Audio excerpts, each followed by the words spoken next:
Okay, we're live again. Welcome everybody to the Azure and AI Show. And we have a few new speakers with us here today. Um, so we're hoping Ravi will join us. And he has a session on accelerating microservices SaaS delivery with a scalable Kubernetes platform. Um, so hopefully he'll join us shortly. Um, Then we have Harry, and he's doing a session on supply chain transformation, delivering cloud technologies. And then we have Awaz, and then she has a session, what reality happens when you call Azure OpenAI and 5 mistakes to avoid. So exciting stuff. So we're just going to kick off with Dan Ray there. He's got some stuff for us. Dan, 1 second now. So Dan, over to you. There you go.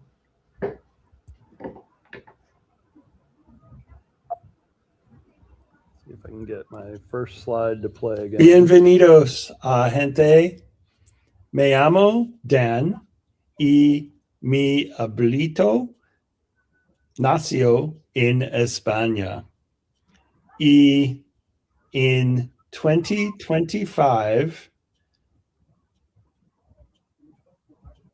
visitó España y LinkedIn en Madrid, España.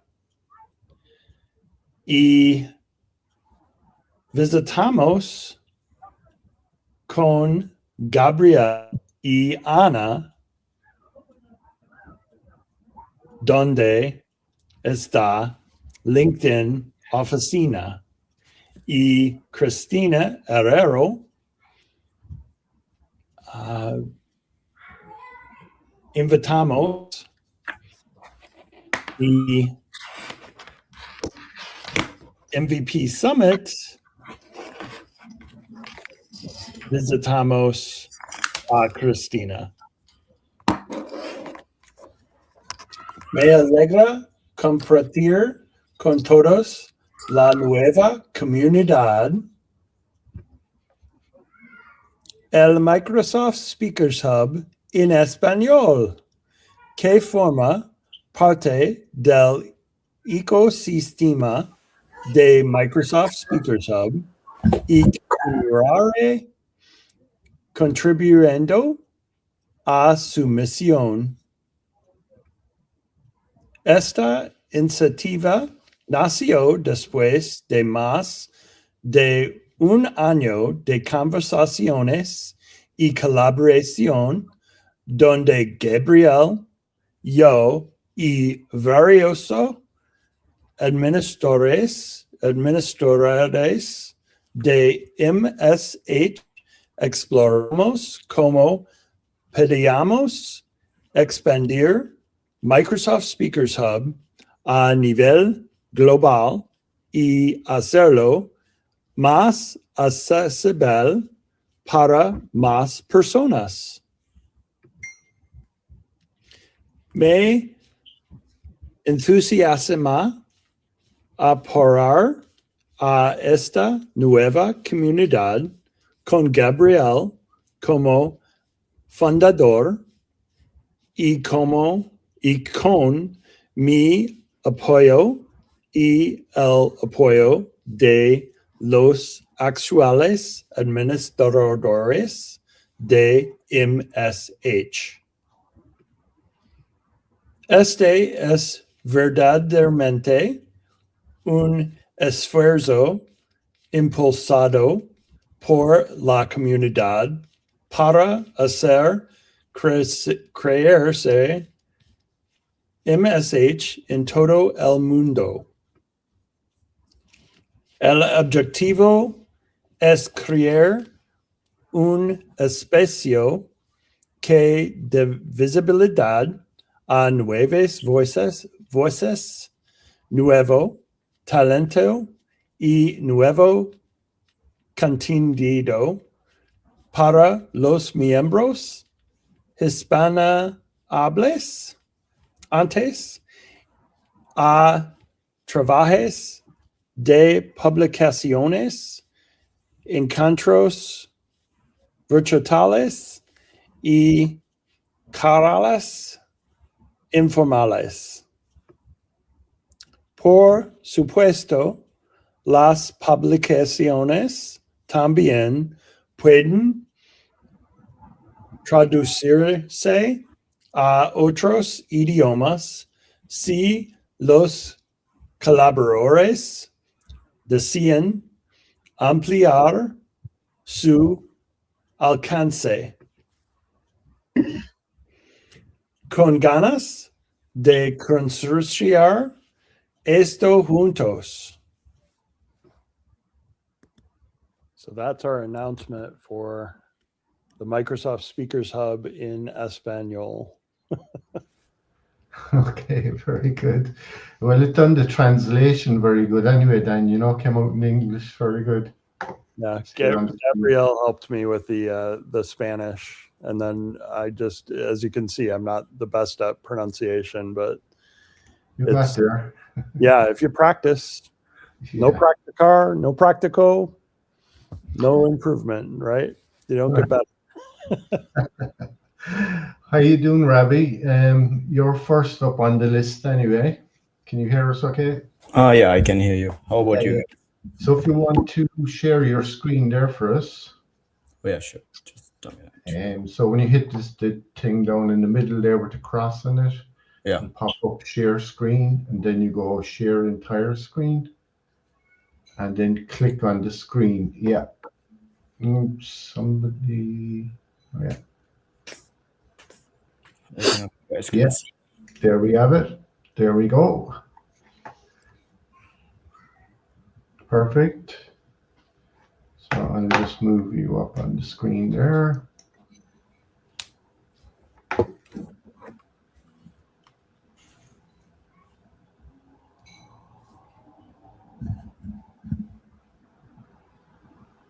Let me know if I can get Yeah. started.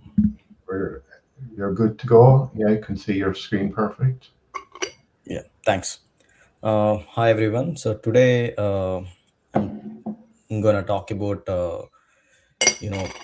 accelerating microservices SaaS delivery with a scalable Kubernetes platform. Nowadays everybody is looking for some AI presentation. So this is not mainly focused on AI, but it has some AI elements. So let's get to it, right? So somewhere or the other, everybody is working on some or the other SaaS product, right? So we all know the challenges here. So one of the things that I personally faced in the very beginning about 10 years ago when I was actually getting started on this was how to roll out new features in the production environment. So setting up a new cluster, deploying your services, and giving it to QA for them to run automations, manually testing, demoing, all those things kind of tend to be such a big burden, right? And that's when I kind of started, thinking about this challenge and problem. And I did some, a solution in my company, and I was, very interested to show it to you guys. It has been running from 6 years without any issues. It's very productive, so I'm going to share it with you guys today with more features in it and a lot more a meaningful way for people to adapt, right? So let's go. First, let us understand the bottlenecks and issues, right? So the biggest problem that I personally faced and is like the delivery of the feature is delayed because of all the development setup and setting up the cluster and whatnot, and on top of it the cost for the infrastructure, right? So it's a feature, maybe a couple of people are looking into it, maybe you're running one job to do some automation tests, but you are still using the whole bunch of EC2 instances or all the things that you're using in AWS or Azure, right? And that's gonna cost you, right? You're not efficiently using all of it. You don't really need a cluster to test a bunch of services, microservices, right? So and also it's a burden for DevOps to maintain running those jobs, and doing all the builds, right? And at the end of the day, it's like just to test a few features, you end up doing a lot of things. So we have canary builds for that people been using. I'll talk about that as well, right? So traditional architecture is somewhat like this: like you have a feature branch, you deploy a whole bunch of services with the databases and everything, and you replicate all of it for another feature branch, and that's just going to be high cost, right? So let's talk about the canary builds, because I know some a lot of people use it, but it's designed for production rollouts, not for development, right? So that's not the main purpose of it. And because you only have one canary build, so everybody tries to deploy in the same canary, and they will have conflicts. They'll try to resolve, and there will be conflicting features. So there is a discussion. There is just kind waste of time there, right? And then complications with stateful sets we just discussed, and there is limited isolation between the shared clusters. So the better alternative is like a, a very namespace based smart isolation for any number of feature branches. So we'll talk about that a little. So I'm calling it like SDDP, but it's just a too big mouthful to talk. Say it's a scalable development deployment platform. But the idea is enabling feature level deployments, right? A feature level deployment. So meaning one single feature, you deploy that only for a certain number of services that you have changes in, right? And using the rest of the services from the baseline, which is probably your main branch builds, right? Or production builds. Uh, so you use the namespace for isolation, you use dynamic ingress routing, and you use feature specific services alongside the production components, right? So the architecture shifts dramatically, and in this, and it reduces the operational overhead because you're not creating a new cluster, right? And your delivery will be very fast. So I have a hands-on demo I can show you guys, so you will see how fast it is. So then let's talk about, so the platform architecture is basically, it's nothing new. It's the same existing architecture that you're going to use, like Kubernetes. You could use your CI/CD pipeline, and you possibly going to use a portal or some other way for you to interface this. The orchestration of creating these shared clusters, and that is what I'm calling like this web portal, right? Along with some of the services that it has, it will create these dynamic rules. So after the setup, right? So this is how it's going to look. So you have a shared baseline cluster with all the unchanged services and with the default namespace, right? And then you have modified services for a feature branch one, and you have modified services for feature branch two. You could have a default namespace, which whatever the namespace it is in, right? Doesn't matter. But the idea is this ingress rules, they know exactly which service traffic should be sent to which namespace the service. So that way, for example, you have a database service that is not changed for your feature branch. The traffic goes to that service in the shared baseline cluster. Right? So it starts with basic ingress changes, and then it grows as and when you introduce more and more services into it. So I will explain it to you the basics. We'll talk about the complexities later, right? So the basics of it, right? If you see, we can just set up a namespace isolation with network policies here, right? So we are actually saying, this feature branch, my branch namespace, you're adding ingress rules for it, and you say, hey, you go to this service, otherwise the rest of it can go to the baseline services, right? So you have this web-based management portal, which actually kind of saves you a lot of time interfacing with it, so everybody can access it and kind of helps you. So you use your home Helm charts or whatever, right? And then your dynamic ingress routing, and make sure your CI/CD pipelines are integrated. So we will talk about, you can set it up for multi-tenancy as well. I think uh, you can set up your secret management based on the feature branches as well. The network policies also, you can change and RBAC access as well, right? So you can analyze. So before that, right, I would like to show you guys a demo, and then we'll jump back to the slides. Okay, quickly. So what do we have here? So this is a portal that is running right now. So if I, so one sec.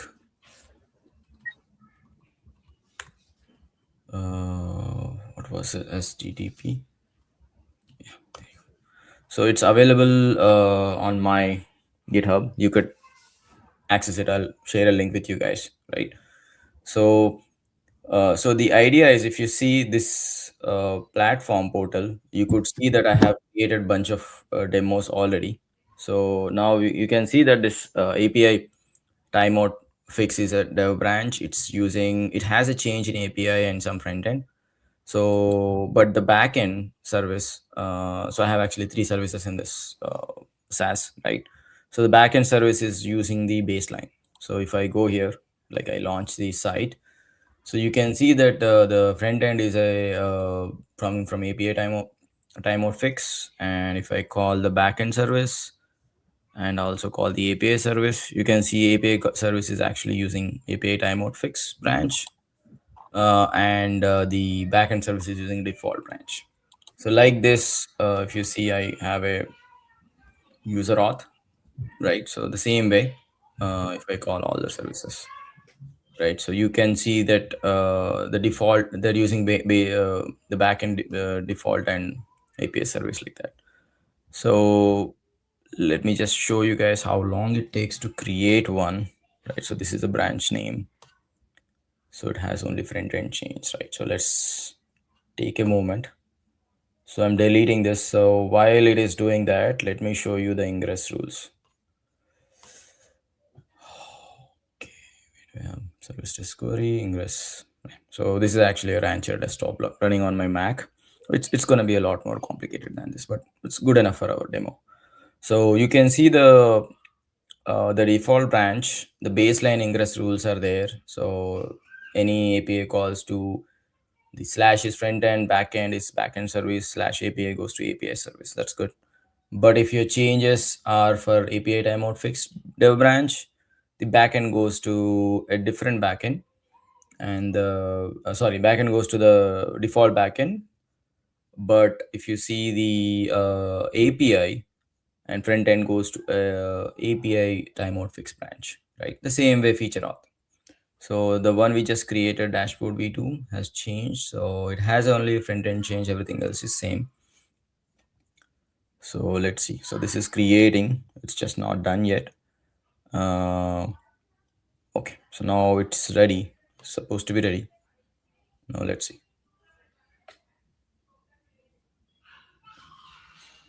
Okay, so you see that both the backend and API services using default, and the front end is using the UI change only, right? So that way you see how fast it can deploy, and you don't have to wait for a long time to procure a cluster, setting it up, doing all the things chores, and before you actually do something meaningful on it, right? So you can right away just set up in few seconds, 2 minutes, based on the complexity, and then start deploying. So this is like a very happy path demo I've shown you, right? I mean, it definitely gets complicated, right? It's not that easy as it seems, but you have to start somewhere. So later on, so what you could do is, for example, in the page that I was showing earlier, I am actually kind of picking and choosing what to deploy manually by checking the checkboxes. But in a complicated service, I don't think that's going to be the case, right? So what you would rather do is, collect all the PRs or changes that you have, diffs, and then find out the impact using the AI, start analyzing them, right? So now the AI is so powerful. Back then when I implemented, I mean, I didn't have that choice much, but now you have the option to analyze the changes, figure out if they're actually violating or creating some kind of stateful inconsistencies that you can figure out, and then you can replicate other services as well if you think they're going to be a conflict, even though you don't have a code change in them, right? So like that, you can figure out which services to replicate and which services can be shared, and create a configuration for ingress routing and other network policies and whatnot, right? So this is just a kind of a def. You can kind of figure out for every service whether to use or not. So you can analyze the changes. It's just some sample code. So now with the help of this, you can see that it is accelerating your provisioning your clusters, shared clusters, right? You can just see in the demo, it just took few seconds for me. You're optimizing the spending here. Obviously you have a big cluster, you're going to share it and use it, right? And you're not actually kind of wasting the expenditure here, because you're trying to reuse all the services. Even though some services are not at all used in feature branch, it might be used from the baseline, so that way you don't really waste any money deploying that, right? So it is definitely the most important part, though. I mean, cost is anyway, it's important, but I think most important is the speed of the development life cycle. That is definitely huge. So a small change can be rolled out quickly to production. So, and the it's definitely improved collaboration, because you spin up a demo, somebody can go through the portal, figure out which demo they're looking for, and then start testing on it if it is available, right? Better utilization and faster fallback loops. So yeah, this is basically the patterns used here. I think you kind of got it, right? Um, so there are deployment strategy recommendations. I would recommend to people that it's if you start everything from scratch on your SaaS deployment, it's gonna be very difficult to do everything from the beginning, right? So what I would suggest is start with a pilot team testing 2 or 3 microservices in a shared cluster. The remaining will be duplicated, right? And then slowly pull in more and more services and make sure they're compatible with the this platform, right? And slowly integrate CI/CD pipeline, so that when you have a successful build, it will automatically upgrade those, so that you don't have to manually go kind of do some upgrades, right? So that's gonna be annoying, right? So, and create this. I mean, I didn't have dashboard, but you can create dashboards for better visibility, understand what's going on, where's the cost, and what services are replicated more often. Is there something you can optimize in your AI analyzation of the changes, right? And then expand it to additional teams and pull in all the services you can, right? So yeah, so that's the demo mostly, and the presentation, right? So yeah, I hope you got enough out of this, and making you think again about how you can optimize your development process. I hope this is helpful to you. If you have any questions, you can uh, get back to me on my X or LinkedIn. And yeah, this is my GitHub, where you can see the HTTP source code. So yeah, that's about it. Thanks everyone. Thanks, Ravi. Very good. Great presentation. Any questions for Ravi, anyone?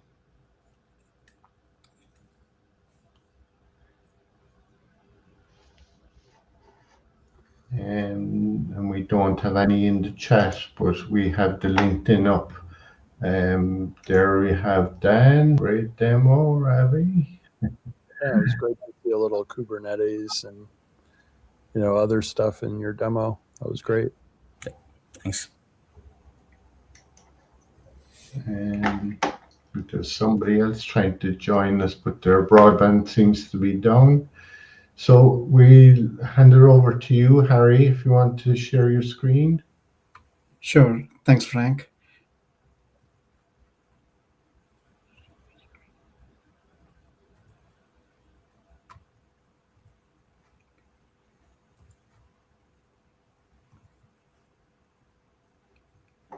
Can you please confirm if you can see my screen? There you go. We have it up on the screen there now. Yeah. Okay, just a second.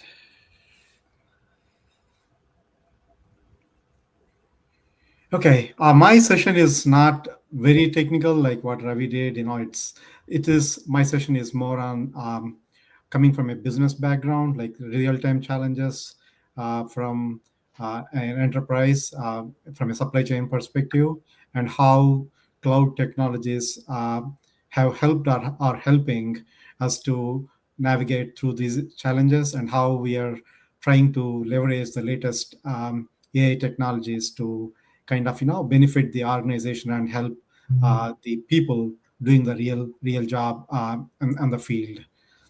Having said that, I'm taking Oracle Cloud Fusion as it is on our landscape.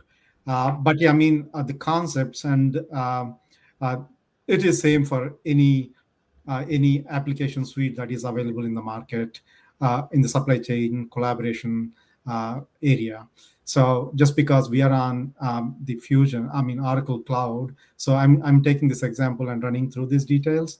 But yeah, I mean, Harry, just 1 second. Sorry for interrupting you. Are you showing a PowerPoint presentation? Because we don't see that. I am actually sharing. Yeah. No, if we can see your screen, but we don't see the PowerPoint. Oh, sorry. Why? Let me stop sharing and start sharing one more Yeah, time. do it again there. Yeah. Yeah, we were seeing the StreamYard screen. Yeah. So try it there again now. Okay. Good evening, Stephen. Yeah, good evening. Good evening, everyone. Hey. Good evening. How about now, Frank? Is it the same? No, we can't see your screen. No. Oops. Okay. So when you go share screen, share entire screen. Yeah, and then click on the panel on the left then. Okay. I think I did that. Let me try one more time. I stopped and I'm Okay, trying one more 1 time. second now. Right, we can see. Yeah, we can see it now. Yeah. Yeah, That's good, it. good. Yeah. Okay, perfect. So Oracle Cloud Fusion, it's a comprehensive suite. What we have on our landscape, it's a cloud-based enterprise application designed to streamline and integrate organizational processes across various supply chain streams, including procurement, logistics, planning, and order management. The big advantage with these cloud solutions, what we have noticed coming from a on-premise environment, is like they deliver a unified data model and real-time visibility, and also the platform's modular architecture. They allow progressive adoption, and also it comes with all the latest and greatest technologies available very fast, rather than the on-premise, which needs major upgrades every time when there's a new technology innovation happening. We are always technology ready, from a cloud perspective when we are on the cloud applications. Ari, we're seeing the PowerPoint presentation mode, not the full screen. If you click on the display settings in the upper, and then just swap monitors. But that one is actually grayed out for me. Okay. Let me see, maybe. You can probably set it Are up. you using like external screen? No, this just my on the laptop. I didn't even extend it to my monitors Monitor. because I know that's causing some problems. Okay. Maybe probably just stop and then stop the slide and then make it as presentation mode. Okay. Yeah, in the slideshow menu when you're not presenting, Mhm. you should be able to tell it to not use presenter view. Yeah, because we see. Or yeah, try hide presenter view, see if that works. Okay. Yeah. There, perfect. Is that good now? Yeah. Yeah. Perfect. Okay. Sorry Perfect. for interrupting. Okay. So why the transformation? What were the challenges that required a transformation of our supply chain? So we deal with thousands of suppliers onboarding and managing, collaborating on a monthly basis. And it required a lot of efforts from the internal teams, the teams managing the suppliers, monitoring, managing, collaborating. And management's perspective is we need to make suppliers as part of this collaboration, not just uh, the end users, kind of like just provide documentation and then wait for uh, our company to come back. So that's the whole objective, to bring them into the collaboration suite. And also, whenever we try to onboard a supplier, it is taking significant amount of time and delays because of the manual paperwork submissions, back and forth phone calls. And also, when we started this supply chain, uh, you know, cloud initiative, those are some of the crucial objectives, to cut down these overheads, to cut down these delays in the onboarding, to cut down the lot of paperwork. So this has helped us significantly in the transformation process. And also, especially in the areas of suppliers, any changes to suppliers are audit attractive. Like, auditors have a lot of questions around these changes. And when we were on the manual or paperwork plus legacy ERP systems, so you do have the changes and you try to maintain all the documentation, but it is very challenging when the auditors ask a lot of questions on how, who did, who approved, and all. So that's where the workflows come into picture. When some auditors raise the questions, you have every change audited, every change audit completed in the system. It is easy to answer audit questions. And also scalability, with all these new technologies like the AI and everything, and so many technologies, latest technologies coming up fast. So our environment needs to be ready for embracing these latest technologies. So we went with the cloud fusion landscape there. And what was from a enterprise side, enterprise objectives, some of the enterprise objectives are not just on the supply or collaboration side. They were also looking for an integration within various supply chain functions. Like, earlier, this is not just a supplier tool, okay, where you manage suppliers and then. So this is more collaborative, integrated, along with a lot of procurement activities, contracts, agreements, pricing, inventory, order management, logistics, and all, bringing into one ecosystem basically. And on top of that, now data is crucial for everything. Okay, we're depending a lot on the external tools for all data analysis, but that requires a lot of data integration happening between various things. But now people want to see that impact straight away, and that's where even the embedded intelligence and analytics helped a lot when we moved into this space. And also, these systems are like, not just a device dependent, like, the same system, same application, you can see it on a mobile without any changes, without any on a tablet. It is ready to be fit onto a Mac, any monitor size. So these are all the new application features that was helping a lot with the mobility as well. So now start with the supplier qualification, one of the prime objectives of the whole program. So as we onboard and manage hundreds of suppliers every month, so some of those activities are creating new suppliers, collaborating with the existing suppliers, getting them registered, and maintaining their profiles by themselves. If there is any change to their bank account, let them go ahead instead of sending a large paperwork and then wait for our finance team to review it, get it approved, and again it has to be updated. Call the supplier, inform them that it has been updated, and send it. So avoid all that. Like, now supplier can go into their profile, update. It goes through a series of workflow approvals, and then it's updated in the system within very short span of time, instead of hours and sometimes days of activity. We go back to the architecture diagram in our landscape, where Oracle Cloud SQM is our supplier collaboration suite, and Oracle JD Edwards is our end ERP system, our core ERP system.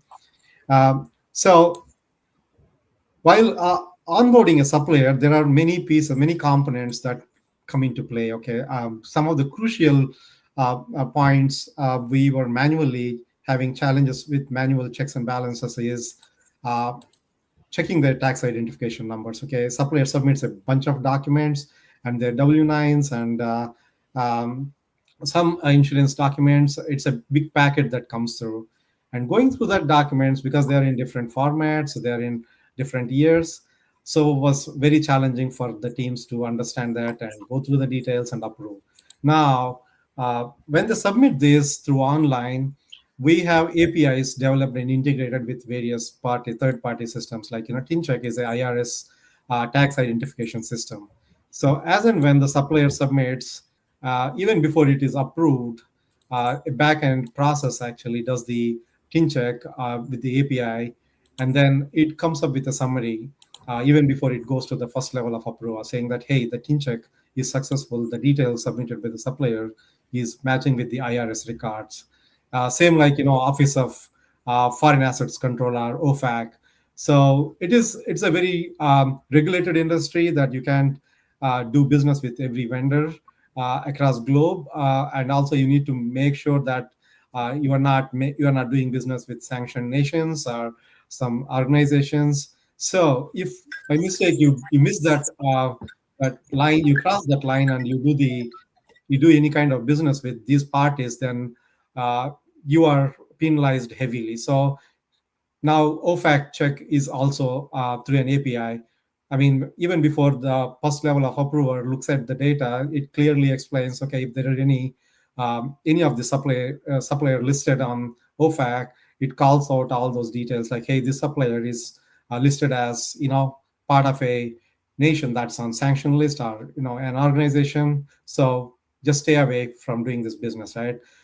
Same with some suppliers who do business with us mandatorily requires a lot of insurance and compliance documentation. They need to go through that before they enter onto our manufacturing sites. So they submit this insurance and compliance documentation, but again, going through that pages and pages of documentation is taking time. Now with the AI embedded into that, it goes through the documentation and comes up with a clear summary with what we really want to see out of that. Hey, this vendor is certified to perform like blasting operations, or this vendor is hauler is certified to get into these quarries or mines, and these are the insurance details, like they are going to be valid until these dates.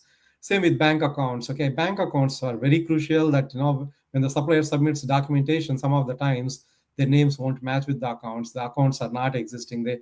So now online bank account validation, they submit the details, it's already tightly integrated, and it looks for the details on one of the bank APIs, and it does the checks and balances behind the screen globally. So yeah, these are all the new features that helped our business partners to perform their day-to-day activities more efficiently and focus on critical activities rather than focusing on more documentation review jobs rather.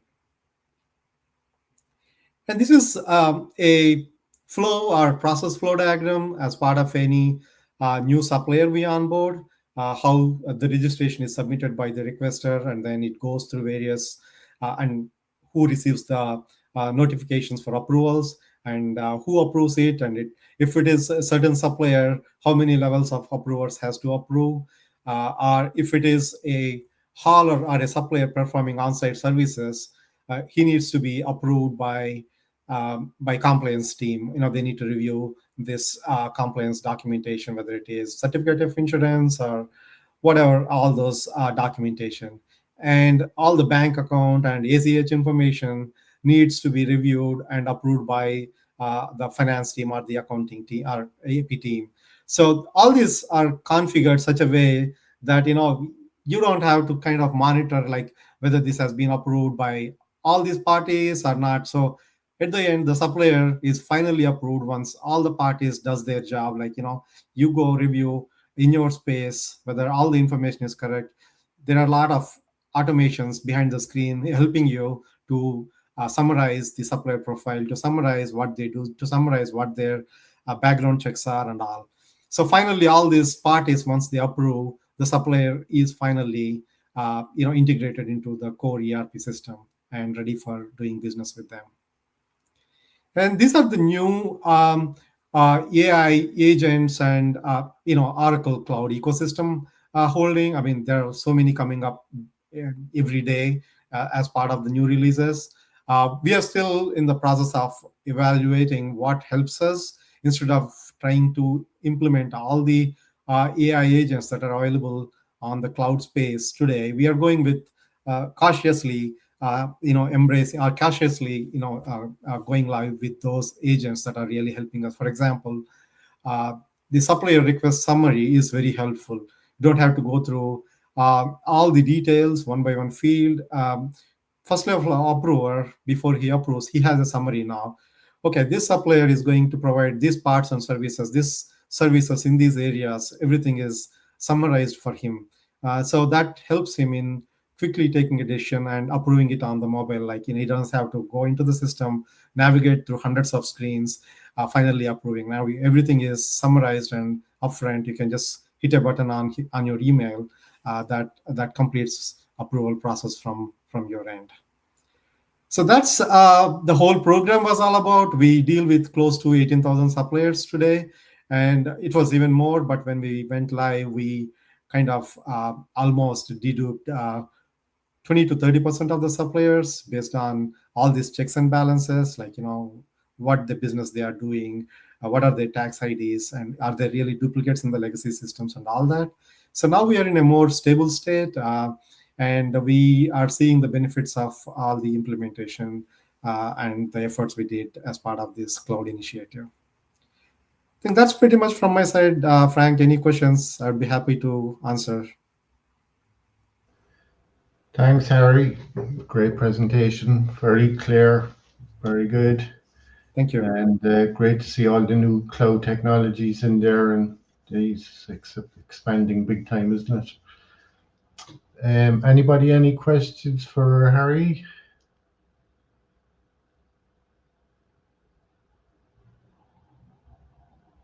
No, you're all good, Harry. And we have the LinkedIn. If anybody else has any questions for Harry, you can stick it into the LinkedIn there, or comments.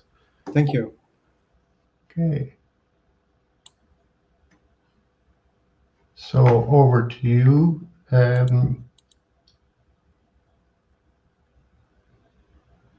Owazen. Good evening, everyone. Yeah, I'm doing that. My name is Oluwaseun Deborah Debayo. You can call me Deborah. So today I want to speak and we discuss about what really happens when we call an Azure Open API and the common mistakes we need to avoid. So this is just like a practical breakdown for we trainers, architects, builders, and I'm going to be using a system I'm currently working on. I call it NOSA as a case study.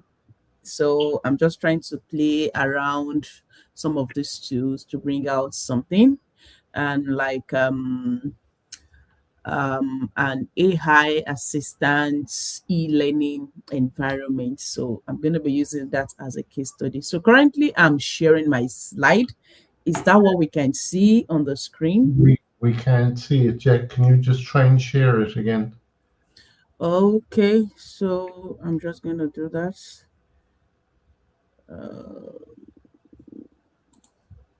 Okay, share screen.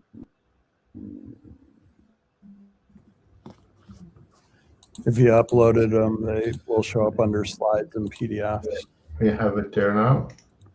Perfect. Yeah, there we go. We Yeah. can see yours. So Can you? All right. Okay. Very well. All right. So, basically, most people think calling the Azure Open AI is just about sending prompts and getting a response.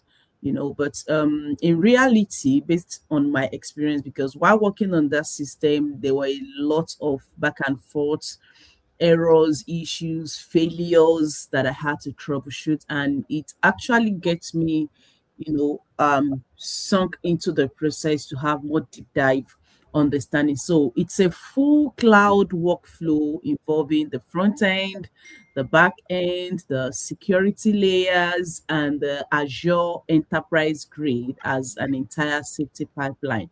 So it is beyond just, a call and response relationship. And when you use an Azure Open AI, your requests doesn't just go straight to the AI model.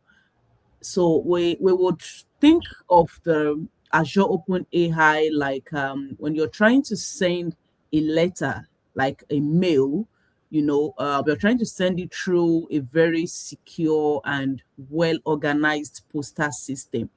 So that is just what the Azure Open AI operation flow looks like. Before the AI would give you an answer when you send a request, it would first have to pass through several protective and management steps inside the Microsoft ecosystem itself. And these steps would make sure that everything within the contents of the mail you enveloped is safe, it is controlled by the organization policies and regulations, and everything is working properly. I have okay, so I have just like a pictorial explanation here. So the first one, which is the one on the left, kind of relates with the layman understanding. So where we have the networking stage representing how letters are being delivered. So basically, it's just talking about how Azure AI handles our request, or I would say how the delivery man handles our email. So we'll think of it in that phase for us to grasp, some deep understanding about it. So the first phase, when we have the request traveling through the internet to reach Azure. So we look at it like a letter moving through the different postal routes. And then the second phase here, it checks for security. This is where the system would check that the request which we have made is safe, it is allowed by the organization policy, and it is coming from the right person. So in this phase, we can look at, the confidentiality, the integrity of that mail that we are trying to communicate across. Then the next phase is the governance stage, where it follows the rule. It ensures that the process of the request and granting the request actually follows the company policies, the privacy rules, and if there are any restrictions that are set by the organization. After this phase, it moves on to sending it to the right department. That is the orchestration level. Here, Azure will decide which AI model or service is best suited to handle our requests. And then it moves on to the compute stage, where it actually does the actual work. And this is where the AI model would finally process the request and generate a response. So at the safety level, it would also do like a double check of the response to be sure that it has actually provided the right response to the question. Most often times when we query any of those AI tools, maybe Copilot or Chat GPT, sometimes it gives us some weird response. And then we have to reprompt, we have to requery it, maybe by making sure that the keywords that really matter to a request are included in the request, then it regenerates the response. So at the safety phase here, it will have to do a double check to be sure that, okay, our response or the response it has provided is actually what matches the request we made. Then finally, it delivers the final message only after passing all through those layers.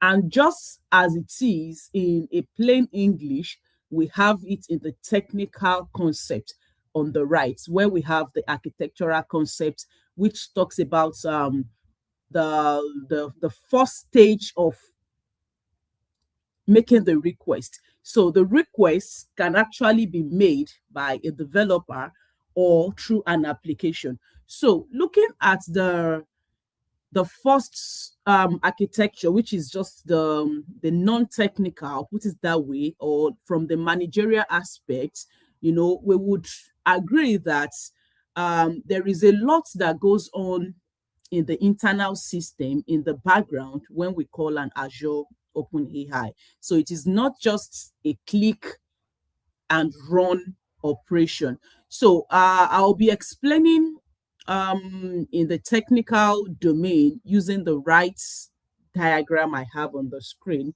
which has the architecture concept and explains through the 7 layers as well: the developer application, the Azure OpenAI API, the Azure Cloud Infrastructure, the OpenAI LLM, the response processing, and finally, the client receives AI response. So how does this work?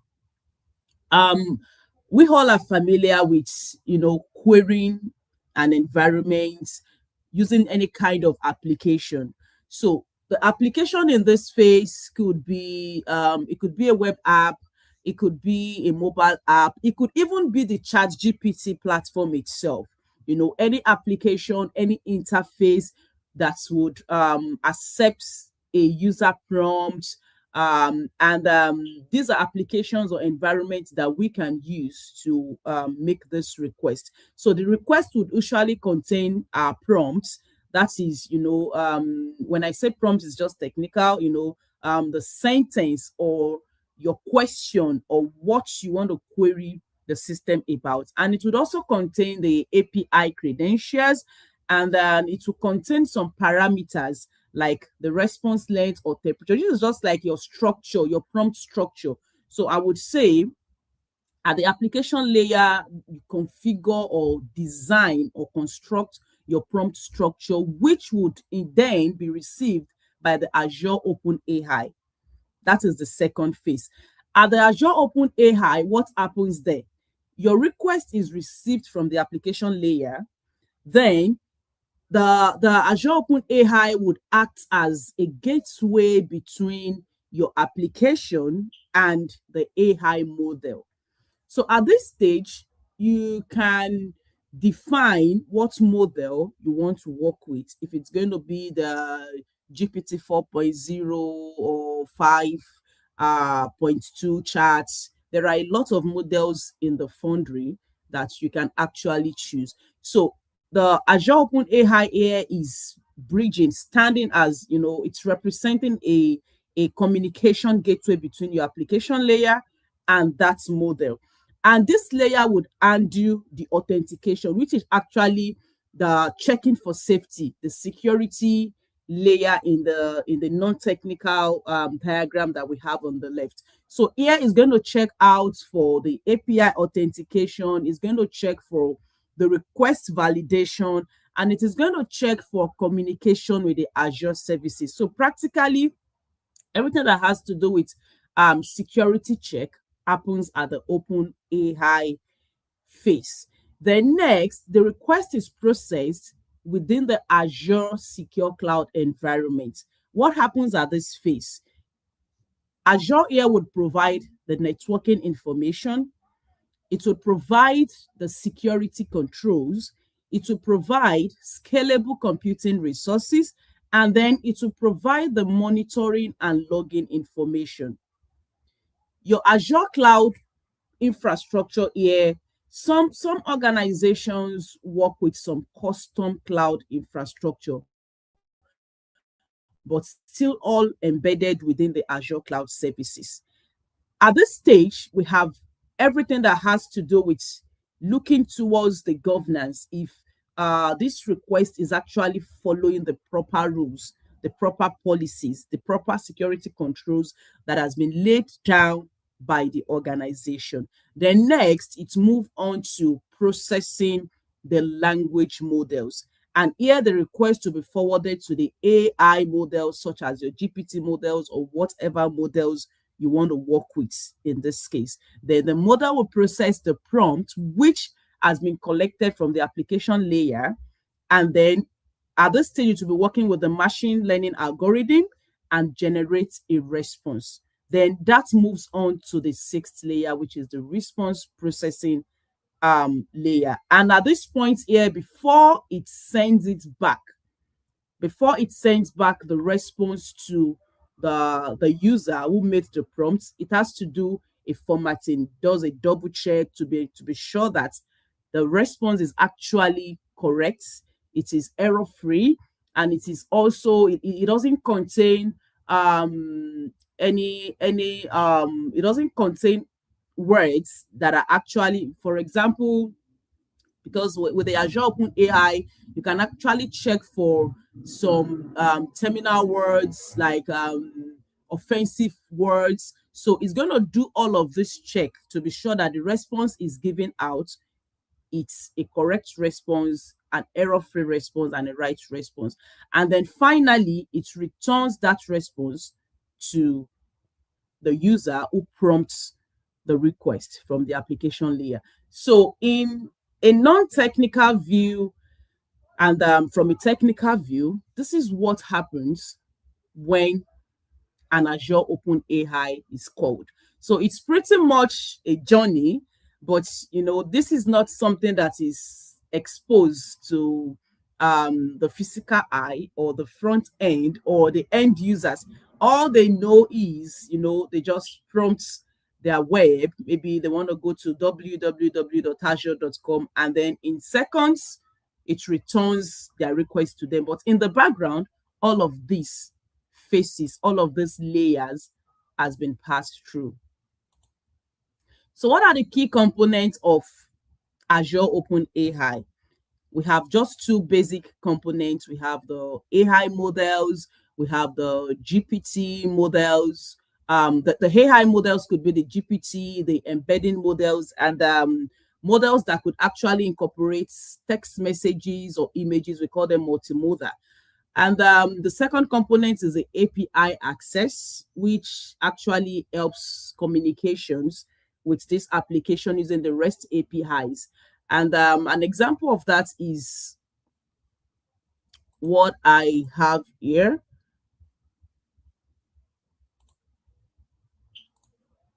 So this is an example of what our post request looks like when a developer wants to interact with the application using the REST APIs. So these are just the basic two components of the Azure API, the Azure Open API, the AI models, and the API access. Then talking about security and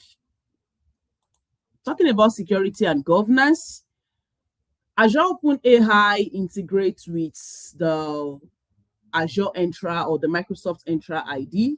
It integrates with the role-based access control, and it also integrates with private networking. It integrates with compliance controls. And this is the reason why at the appropriate layer of its operation flow, it's able to check if the request that has been made at the application layer actually follows the security controls, the policies of that organization. It does a double check and also check if the person who has made the request has the right permission to access such information before it returns the response.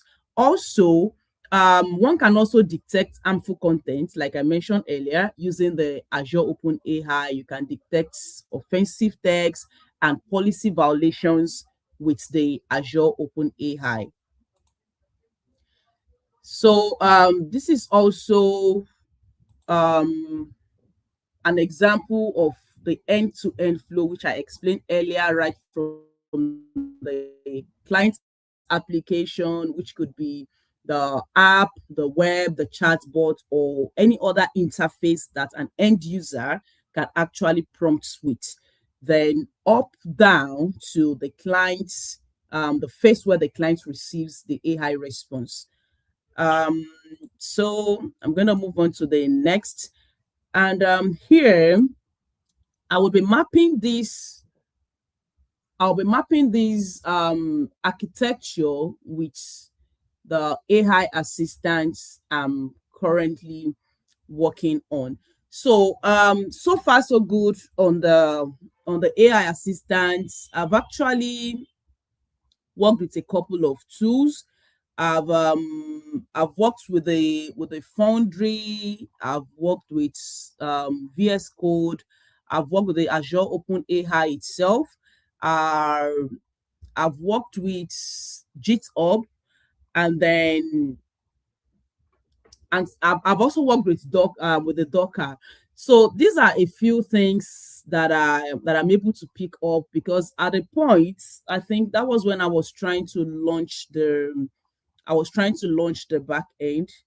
Let me see if I can pull up the okay.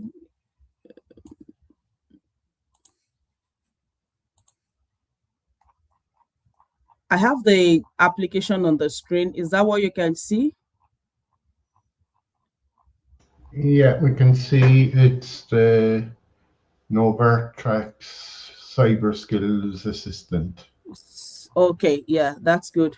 All right, so basically with this with this solution, I quite learned a whole lot, because this is like the first solution I'm going to be building, having learned some skills. And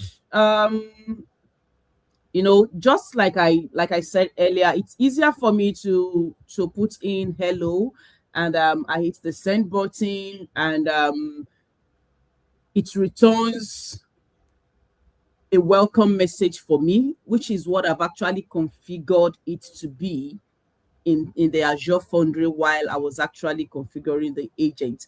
Now, between the 2-3 seconds my hello was received and I get the response, all of the 7 layers has been passed through. All of those checks has been done before I was able to get the response. So this is a system that would be helping beginners, practically those who are just coming, transiting into cyber environments. They want to learn more about cyber security. They want to learn more about network security, cloud security, IAM, and more. And while learning, they also want to have like an instructor-led, a real-time experience. And that's the reason why this chatbot is here. I know that there are a lot of similar solutions that are already existing, but one thing I used to tell myself is it doesn't matter how many of it is existing. When I'm working on when I'm designing or building my solution, I'm going to make it as unique as I can, and having that experience is also a unique experience for me. So I don't actually believe in, oh, what you are doing, someone is doing it already, or it is existing already, then because of that, maybe I might feel like, oh, I don't want to work on this thing again, or I'm not going to be doing it again. No, I actually want to push and see how far I can go with it. So basically for this, I use the HTML, CSS, the JavaScript, and I used Python in designing the back end. And those are basically what I used while making up the solution. And the chat interface, which we can see on the screen here, is created with those tools that I mentioned. So it's just like having a flow. Let me see if I can pull up this. Okay. So how the chat interface works, we have the user. The user would prompt the chat environment, and then all of the 7 layers, the prompt goes through all of the 7 layers and returns the response. So these are the tools that I worked with.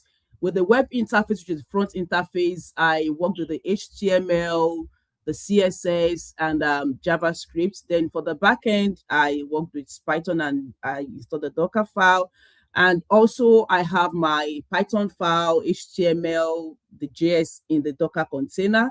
Then I use the GPT 5.2 model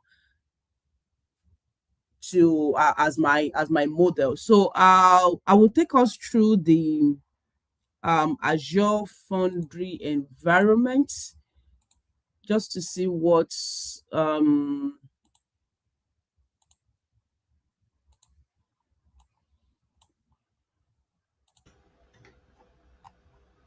so this is what my Foundry looks like. So I named my agents CyberSec GPT-5 2 chat, and so that's just pretty much what I did here. I have the Azure Open AI endpoint key, the API key, which I actually embedded in the .env file on my Visual Code Studio.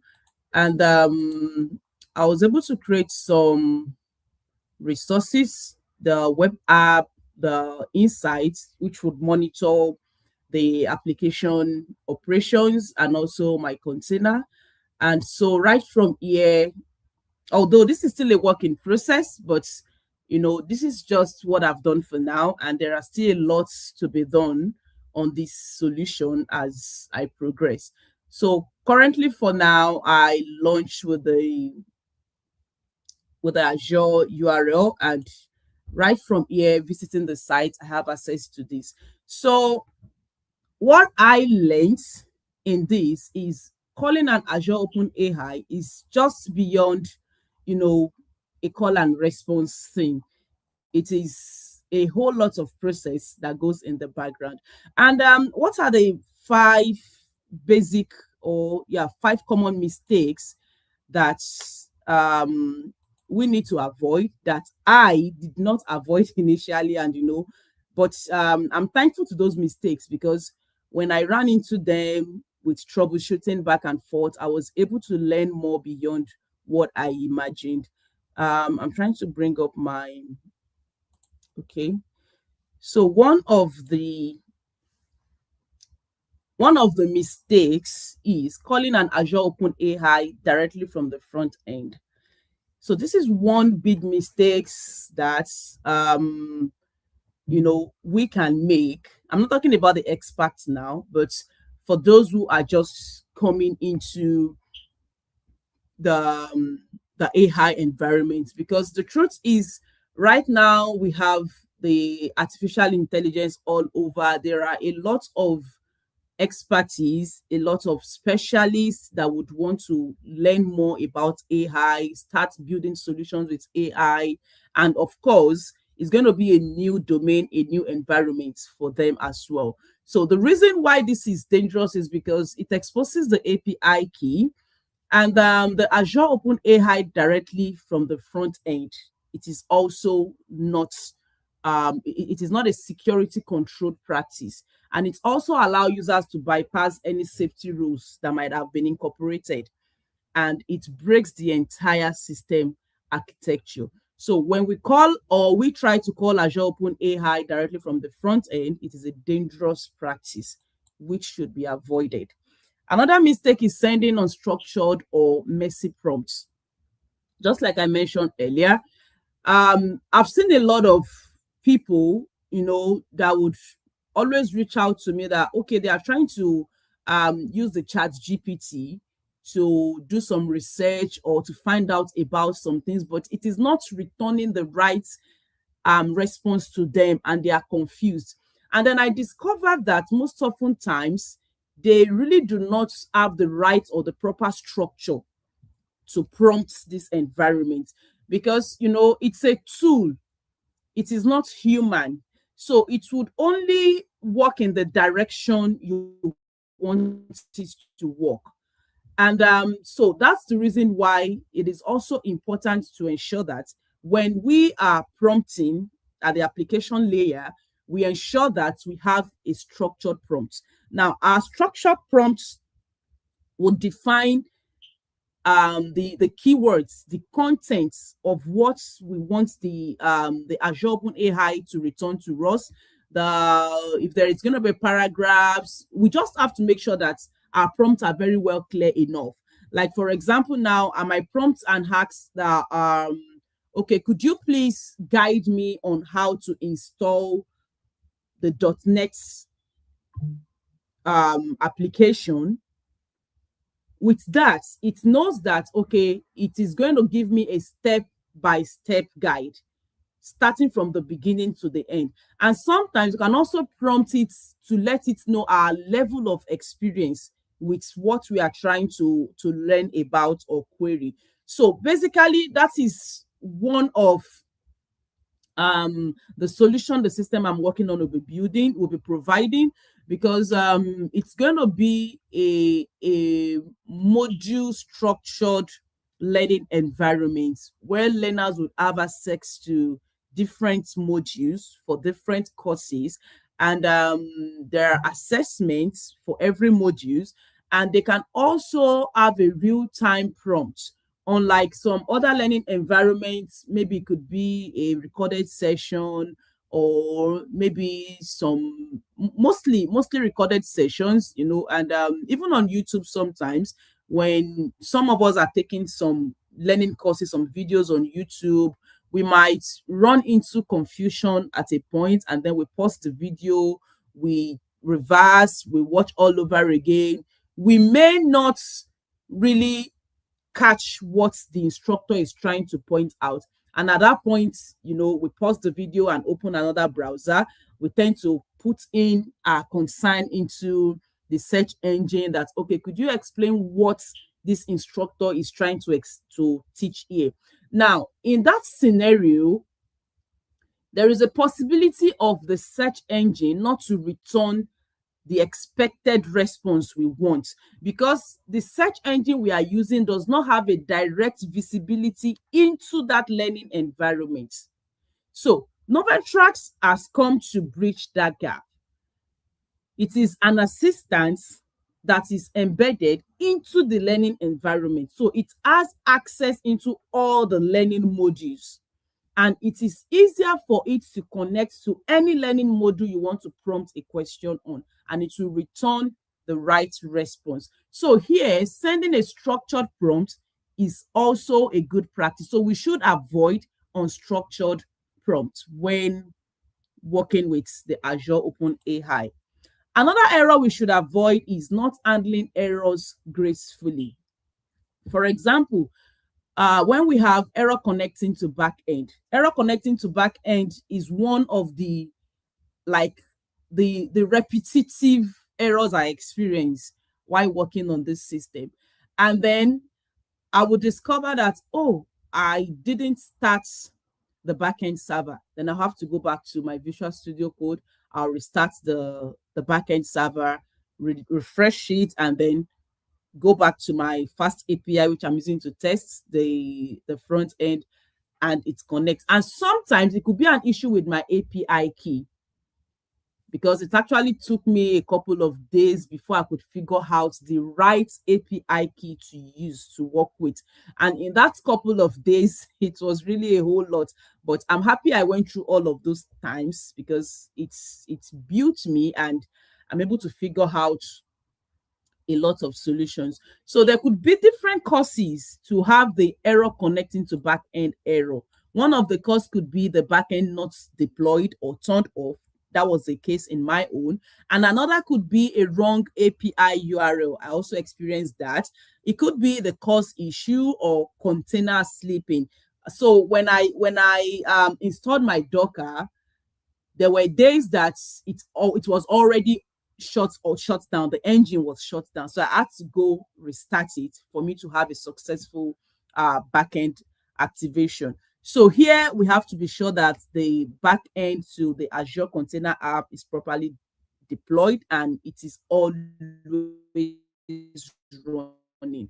What other mistakes should we avoid? Not using Azure Key Vault for secrets. So I also made this mistake because initially I had all my secrets. I had them I had my API key in my .env file on the Visual Studio, and I pushed it to GitHub. So at the point I had an issue, I had an error that there are sensitive information there and I cannot push them to a public environment, which is GitHub, because my GitHub was a public repository. So I had to use the git ignore to make sure that the .env file is, is taken off from the information that will be pushed to GitHub. And only at that time, I was able to have a successful push and pull and syncing. So hard coding API keys is a major security risk, and the architecture already supports key vaults. In our Azure environment, we have key vaults where we can have our secrets in the environment variables, and it helps to secure access. Another mistake we should avoid is not logging or monitoring open AI calls. We have the App Insight to help us monitor the health of our application. It would give us information about how the operation, how the application is performing, if users are having issues, if they're having challenges using the application. We have all of these logs when we have the App Insight. So it is important to work with the App Insight as well. Debug errors, improve prompts, track usage, and also detect abuse of that application. So in summary, when we call the Azure Open AI, it is not a call it's not a plug and play operation. It has to go through 7 solid layers before we get our response. And these layers has to do with the networking, security, governance, orchestration, compute, and safety before a response is returned to the end user. So this would be all from me today. Observations, additions, questions, the floor is open. Thank you, Frank, for this opportunity, and thanks to everyone who has joined my session. Very good. Excellent. And yeah, you really explained like that it is complicated, all right, in the background. There's a lot of things to connect up. So yeah, you must have had some job trying to get it all working. So any questions? Anybody? Looks like you're all good. I gave a talk there last year. It was 45 minutes, and there was 85 people in the room. It was in person, and I had 15 minutes for the Q&A, and I got 25 questions. So Wow. you're off the hook.